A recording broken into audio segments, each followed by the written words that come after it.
एक बार एक छात्रा का बहुत कीमती कलम उसकी कक्षा में खो गया और उसने रोते हुए अपनी अध्यापिका से इसकी शिकायत की। अध्यापिका ने सभी के बैग को खोलकर कलम को ढूंढना शुरू किया। एक छात्रा अपना बैग खोलने से बहुत हिचकिचा रही थी। उसकी इस हरकत को देखकर अध्यापिका को लगा कि इसी ने कलम चुराया होगा, इसलिए अध्यापिका ने उसे जोर से डांटते हुए बैग को खोलने के लिए कहा। वह छात्रा बहुत ही सहम गई और बैग को जोर से पकड़कर अपनी बाहों में भर लिया। तभी विद्यालय की प्रधानाचार्य वहां आ गई। उन्होंने पूछा कि यहाँ क्या हो रहा है। अध्यापिका ने सारा किस्सा उन्हें बता दिया।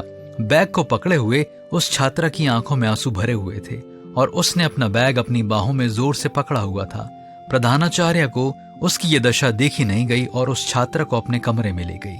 वहां उसके बैग को खोलकर उन्होंने देखा तो वह दंग रह गई। बैग में चोरी होने वाला कलम नहीं बल्कि उस छात्रा ने कक्षा के सभी बच्चों के बचे कुचे और फेंके हुए खाने को इकट्ठा करके एक पोटली बना रखी थी। जब प्रधानाचार्य ने इसका कारण पूछा तो छात्रा ने बताया कि हमारे घर में कई दिनों से खाने को कुछ भी नहीं है, सभी लोग भूखे हैं। उन्हें खिलाने के लिए मैं हर रोज इस प्रकार बचे हुए खाने को इकट्ठा करके घर ले जाती हूँ। इसके बारे में किसी को कुछ नहीं मालूम। मित्रों, आप लोग घर में जब भी भोजन फेंकें तो जरा इस घटना को याद कर लीजिए कि यह भोजन भूखे लोगों के लिए क्या मायने रखता है। जितना जरूरत हो उतना ही खाना पकाइए।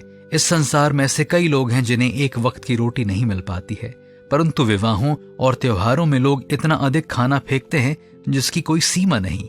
ये समाज के लिए अभिशाप है। बाइबल में लूका 9, 10 और 17 में हम देखते हैं जहां पर प्रभु यीशु मसीह ने 5 रोटी और 2 मछलियों से 5000 लोगों और उनके परिवार को भरपेट खाना खिलाया और बचे हुए खाने को संभाल कर रखने के लिए कहा। क्या हम भविष्य में इसका ध्यान रखेंगे?